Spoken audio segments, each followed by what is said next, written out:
الحمد للہ رب العالمین والصلاة والسلام علی سید الانبیاء والمرسلین اما بعد فاعوذ باللہ من الشیطان الرجیم بسم اللہ الرحمن الرحیم۔ الحمدللہ الہادی پروگرام میں نبی کریم صلی اللہ علیہ وسلم کی اطاعت پر کلام چل رہا ہے۔ آپ جانتے ہیں ہم ایک قرآنی موضوع کا انتخاب کر کے اس سے متعلقہ آیات اور اگر آگے بڑھتے ہیں تو کچھ حدیثیں بھی ذکر کرتے ہیں اور پھر ان کی تفسیر اور شرح ذکر کی جاتی ہے، پھر ہم محاسبہ کرتے ہیں، اپنے بارے میں غور و تفکر کرتے ہیں اور مقصود ہے علم میں اضافہ، اصلاح، نصیحت قبول کرنا، توبہ کی طرف میلان، اپنے آپ کو ارذل مقام سے اعلیٰ مقام کی طرف اور نقص سے کمال کی طرف لے کر آنا۔ تو یہ بہت ہی اچھی چیزیں ہیں کہ ہم ان پر غور و تفکر کر کے اپنے عمل کو بہتر کریں۔ ابھی جو ہمارا موضوع چل رہا تھا یعنی اطاعت رسول، جس سلسلے میں ذکر کی گئی یہاں پر کہ کرنی چاہیے وہ غیر باپ کی طرف اپنے آپ کو منسوب کرنا ہے۔ پچھلے پروگرام میں نے تمہیداً کافی لمبی اس پہ بات کی ہے کہ ہمیں اپنے آپ کو غیر باپ کی طرف کبھی بھی منسوب نہیں کرنا چاہیے، اس طرح کہ ہم جانتے ہیں کہ یہ غیر باپ ہے اور پھر بھی اس کو اپنا باپ قرار دیں، یہ حرام اور گناہ کبیرہ ہے۔ کیونکہ جب ہم کسی کو اپنا باپ بناتے ہیں تو اصل میں اپنے سگے باپ سے یا اصل باپ کا انکار بھی کر رہے ہوتے ہیں، اور یہ دونوں فعل حرام اور گناہ کبیرہ ہیں۔ ایک کے بارے میں ہم نے حدیث آپ کو سنائی کہ جس نے اپنے آپ کو جان بوجھ کر غیر باپ کی طرف منسوب کیا اس کے لیے جنت حرام ہے، اور جس نے اپنے باپ سے اعراض کیا، منہ پھیرا، اس کا انکار کیا، سرکار نے فرمایا اس نے کفر کیا۔ تو اس کا مطلب یہ ہوا، یہاں پہ میں نے پچھلے پروگرام میں سمجھا دیا تھا کہ کفر سے مراد یہ نہیں ہے کہ وہ کافر ہو گیا، دائرہ اسلام سے باہر نکل گیا، مرتد ہو گیا، بلکہ مراد یہ ہے کہ اس نے بہت برا فعل کیا ہے، بہت بڑی ناشکری کی ہے۔ تو لیکن احتیاط کا تقاضا یہ ہے کہ حدیث کے ظاہری الفاظ کو لے کر اللہ کی بارگاہ میں توبہ کریں اور احتیاطاً تجدید ایمان بھی کریں۔ یہ وہ اس شخص کی ہم بات کر رہے ہیں کہ جو اس طریقے سے اپنے آپ کو غیر باپ کی طرف منسوب کر رہا ہو۔ اگلی روایت کی طرف آتے ہیں، بخاری و مسلم کی روایت ہے۔ حضرت یزید بن شریک بن طارق بیان کرتے ہیں کہ میں نے حضرت علی رضی اللہ تعالی عنہ کو منبر پر خطبہ دیتے ہوئے دیکھا، بس میں نے سنا آپ ارشاد فرما رہے تھے کہ خدا کی قسم ہمارے پاس کوئی اور کتاب نہیں جسے ہم پڑھتے ہوں سوائے اللہ کی کتاب کے۔ یہ دراصل بعض لوگوں نے منسوب کیا حضرت علی کی طرف کہ آپ کے پاس کچھ الگ ایسا علم ہے جس کو آپ دوسروں تک نہیں پہنچاتے ہیں، وہ آپ نے نبی کریم سے حاصل کیا ہے اور اپنے پاس محفوظ رکھا ہوا ہے۔ تو آپ نے پھر اس اعتراض یا شبہ کا ازالہ فرمایا تھا اور آپ نے فرمایا کہ ایسی کوئی بات نہیں ہے، ہمارے پاس ایک ہی کتاب ہے، اللہ کی کتاب۔ اس کے علاوہ یہ میرے پاس ایک صحیفہ ہے، اس میں چند چیزیں ہیں وہ آپ نے بیان فرمائیں، اور فرمایا کہ ہمارے پاس اور کوئی کتاب نہیں جسے ہم پڑھتے ہیں سوائے اللہ کی کتاب کے اور ان احکام کے جو اس صحیفے میں ہیں۔ ایک آپ نے صفحہ دکھایا، پھر آپ نے اس صحیفے کو پھیلایا تو اس میں دیت کے اونٹوں کی عمریں اور کچھ زخموں کی دیت کے احکام تھے۔ دیت کا مطلب ہوتا ہے کہ جیسے کوئی شخص خطاً کسی کو قتل کر دے، مارنا کسی اور چیز کو چاہ رہا تھا، کوئی چیز جا کے کسی کو لگ گئی اور وہ مر گیا، تو اس کے بدلے میں، اس جان کے بدلے میں کچھ مال ہمارے ذمہ آ جاتا ہے، اس کو دیت کہتے ہیں۔ ایسے بعض اوقات کوئی اعضا کاٹ دیتے ہیں، مطلب عضو کسی کی ناک کاٹ دی، کان کاٹ دی اور سامنے والا جو ہے کچھ مال پر راضی ہو جاتا ہے، اس کو بھی دیت کہا جاتا ہے۔ تو آپ یہ بیان فرما رہے ہیں اور ان احکام کے جو اس صحیفے میں ہیں، پھر آپ نے اس صحیفے کو پھیلایا تو اس میں دیت کے اونٹوں کی عمریں اور کچھ زخموں کی دیت سے متعلق احکام تھے، اور اس صحیفے میں یہ بھی لکھا ہوا تھا کہ تو رسول اللہ صلی اللہ علیہ وسلم نے ارشاد فرمایا کہ مدینہ حرم ہے،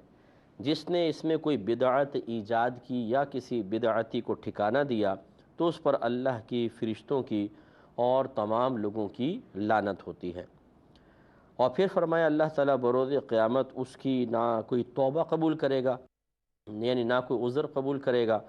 اور نہ اس کو کوئی فدیہ یعنی اپنے جرم کا بدلہ بطور مال دینا، ایسا کچھ بھی قبول نہ کیا جائے گا۔ پھر فرمایا کہ لکھا ہوا تھا کہ مسلمانوں کا عہد ایک ہے جس کے ساتھ ان کا ایک ادنا آدمی کوشش کرتا ہے، جس نے کسی مسلمان کے عہد کو توڑ دیا، یعنی وعدہ کیا تھا، معاہدہ کیا تھا، پھر بغیر وجہ کے توڑا، تو اس پر اللہ کی، فرشتوں کی اور تمام لوگوں کی لعنت ہے، اور اللہ تعالیٰ قیامت والے دن اس کی نہ تو توبہ قبول کرے گا یعنی عذر، اور نہ اللہ تعالیٰ اس کا فدیہ قبول کرے گا۔ اور جس نے اپنے آپ کو باپ کے علاوہ کسی اور کی طرف یا اپنے آقا کو چھوڑ کر کسی اور آقا کی طرف نسبت دی تو اس پر اللہ کی، فرشتوں کی اور تمام لوگوں کی لعنت ہے۔ اللہ تبارک و تعالیٰ قیامت کے دن اس کی نہ تو توبہ قبول کرے گا یعنی عذر، اور نہ کوئی فدیہ وغیرہ قبول کیا جائے گا۔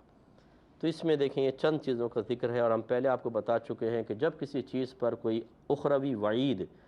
عذاب ذکر کیا جائے، لعنت کا تذکرہ ہو، اللہ کی ناراضگی کا تذکرہ ہو، تو سمجھ لیجئے کہ وہ اس چیز کا ارتکاب حرام ہے۔ اور اسی کے ضمن میں سمجھ لیں کہ گویا کہ نبی کریم صلی اللہ علیہ وسلم منع فرما رہے ہیں کہ یہ فعل نہ کرنا، کیونکہ یہ گناہ ہے۔ تو یوں بعض احکام ایسے ہوتے ہیں جو ہمیں براہ راست اس طرح لکھے ہوئے نظر نہیں آتے کہ یہ کام کرو، جیسے اقیم الصلاۃ واتوا الزکوٰۃ، نماز پڑھو، زکوٰۃ ادا کرو، بلکہ کسی چیز کی حرمت بیان کی جاتی ہے، سزائیں بیان کی جاتی ہیں، اور اس میں اشارہ کر دیا جاتا ہے کہ اگر یہ کام کیا تو یہ سزا ملے گی، لہٰذا اس کام سے رکو۔ تو یہاں پر بھی جو چیزیں بیان کی گئی ہم اس پہ تبصرہ کرتے ہیں، ان سے رکنے کا حکم دیا گیا ہے۔ مثال کے طور پر سرکار نے فرمایا، جس نے اس میں کوئی بدعت ایجاد کی یا کسی بدعتی کو ٹھکانہ دیا، اس پر اللہ، فرشتوں اور تمام لوگوں کی لعنت ہے، اور بروز قیامت اللہ تعالیٰ اس سے کوئی عذر یا فدیہ قبول نہیں کرے گا۔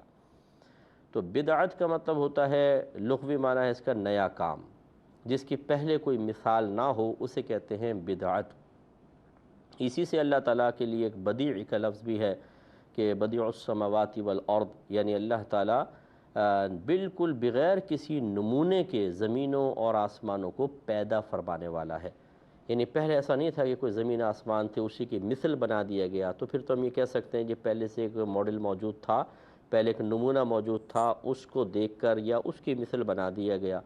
بدیع کا لفظ ہی ظاہر کر رہا ہے کہ نہ پہلے آسمان تھے نہ زمین، اللہ نے اولاً پہلی مرتبہ ان کو تخلیق کیا، تو اسی لیے پھر اللہ تعالیٰ کے لیے لفظ بدیع استعمال ہوتا ہے۔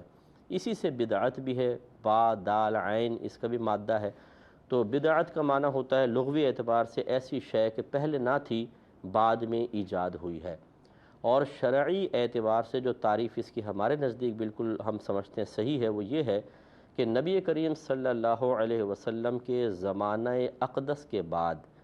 دین میں یا دنیا میں جو بھی نیا کام پیدا ہوا اس کا نام ہے بدعت۔ نبی کریم صلی اللہ علیہ وسلم کی وفات تک، یعنی آپ کے حیات ظاہری جو تھی، اس میں اگر کوئی کام تھا تو وہ پھر عین سنت تھا، یا نبی کریم صلی اللہ علیہ وسلم نے اس کو دیکھ کر اچھا قرار دیا یا خود کر کے دکھایا۔ لیکن یہ یاد رکھیں کہ بدعت اچھی بھی ہوتی ہے اور بری بھی ہوتی ہے۔ اچھی بدعت تو وہ ہے کہ جس میں دین کا فائدہ ہو، چاہے نبی کریم کے دور میں نہیں تھا، چاہے سرکار نے اس کا حکم نہیں دیا، لیکن اگر اس میں کوئی صحیح مصلحت ہے، اس میں دین کا کوئی فائدہ پوشیدہ ہے، تو اس کو کرنے میں کوئی حرج نہیں ہے۔ میں اس کی چند مثالیں آپ کو دیتا ہوں اچھی بدعتوں کی، اور پھر بری بدعت۔ بری بدعت وہی ہے کہ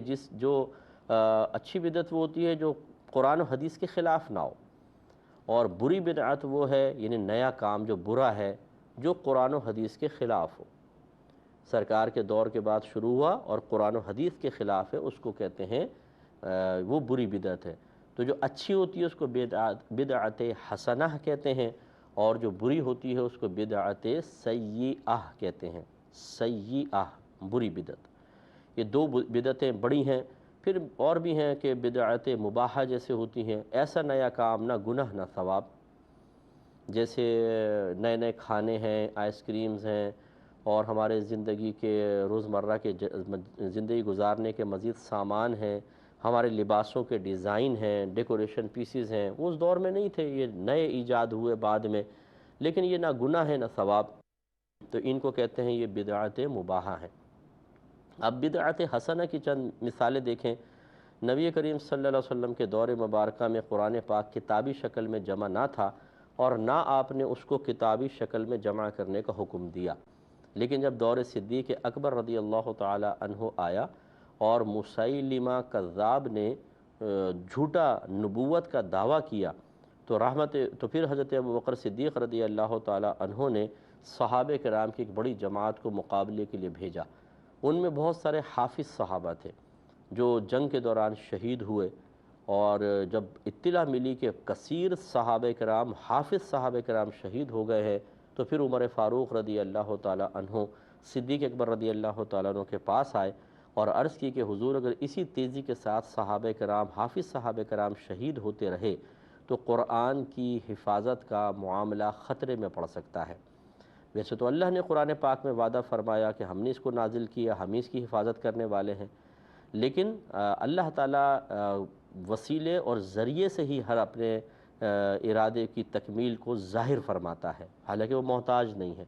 تو خود بخود اس میں حضرت عمر فاروق کے مطالبے میں یہ اشارہ پوشیدہ تھا، یہ بات بتانا مقصود تھا کہ حفاظت کرنے والا تو اللہ تعالیٰ ہی ہے، لیکن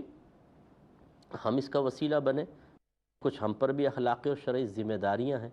جیسے دیکھیں نا، اپنے دین کی حفاظت تو اللہ کے ذمہ کرم پر ہے اور اللہ ہی اس کی بہتر حفاظت کرنے والا ہے۔ لیکن اللہ تعالیٰ نے قرآن میں فرمایا ان تنصروا اللہ ینصرکم، اگر تم اللہ کے دین کی مدد کرو گے اللہ تمہاری امداد فرمائے گا۔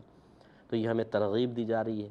تو اس کا مطلب یہ ہوا، یہاں پر بھی ایسے حضرت عمر فاروق کے کہنے کا مطلب تھا کہ حفاظت کرنے والی ذات تو اللہ کی ہے، لیکن جو ہم پر ایک ذمہ داری عائد ہوتی ہے، ہم اپنا کام کیوں نہ کریں؟ اگر تیزی سے حافظ صحابہ شہید ہو گئے تو پھر قرآن کی حفاظت جو ہمارے ذمے ہے وہ ہمارے لیے بہت مشکل ہو جائے گی۔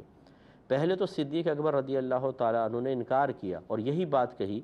کہ جو کام نبی کریم صلی اللہ علیہ وسلم نے نہیں کیا میں کیسے کر سکتا ہوں۔